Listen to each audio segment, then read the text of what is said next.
मुख्यमंत्री के ना बेटा है, हम आर्मी के जवान के बेटा। ठीक है, आपके पापा जेल का हवा खाए हैं, हमारे पापा जेल का हवा नहीं खाए। बॉर्डर पे देश का सुरक्षा की डीएनए में जो है आर्मी वाला खून बहता है। जिस दिन बोलिएगा उस दिन गिरफ्तारी देंगे, वादा करते हैं, वादा। मनीष कश्यप वादा करता है। मैं अपने सर पे हाथ रख के बिहार का कसम खा के बोलता हूँ कि जिस दिन तेजस्वी यादव या तेजस्वी यादव जी का पुलिस प्रशासन कहेगा कि मनीष कश्यप जी आप गिरफ्तारी दीजिए, मैं गिरफ्तारी दे दूंगा, वादा। सारा विरोधी मिलके कैले बाटे तैयारी हो, जेल में भले रही न्यूज सच तक रही है जारी हो। जाता रे मनीष कश्यप घूमे अपन ससुरारी हो, जाता रे मनीष कश्यप घूमे अपन ससुरारी हो।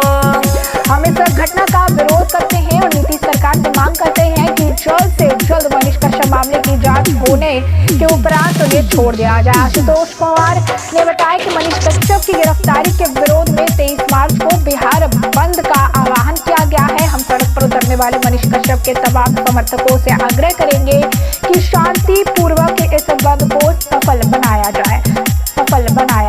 गरीब के हवे उहे मसीहा,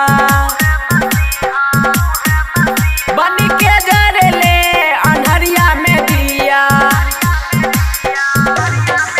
सारा गरीब के हवे उहे मसीहा, बन के जरेले अंधरिया में दिया।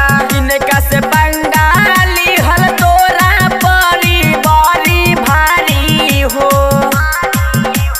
जाता रे मनीष कश्यप घूमे अपन ससुरारी हो, जाता रे मनीष कश्यप घूमे अपन ससुरारी हो। आपको बता दें कि बिहार के यूट्यूबर मनीष कश्यप को लेकर अब बिहार में काफी ज्यादा प्रदर्शन देखने के लिए मिल रहा है। मनीष कश्यप के समर्थक अब सड़कों पर उतर आए हैं, आगजनी देखने के लिए मिली। साथ ही साथ नीतीश और तेजस्वी यादव मुर्दाबाद के नारे भी लगाए गए। आज नहीं तो कल जरूर होई बेल,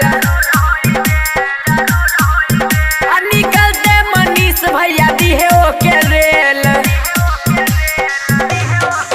आज नहीं तो कल जरूर होई बेल, निकलते मनीष भैया दिहे ओके रेल। दीपक नीला छोटू बिहारी रही हरदम खारी हो। जाता रे मनीष कश्यप घूमे अपन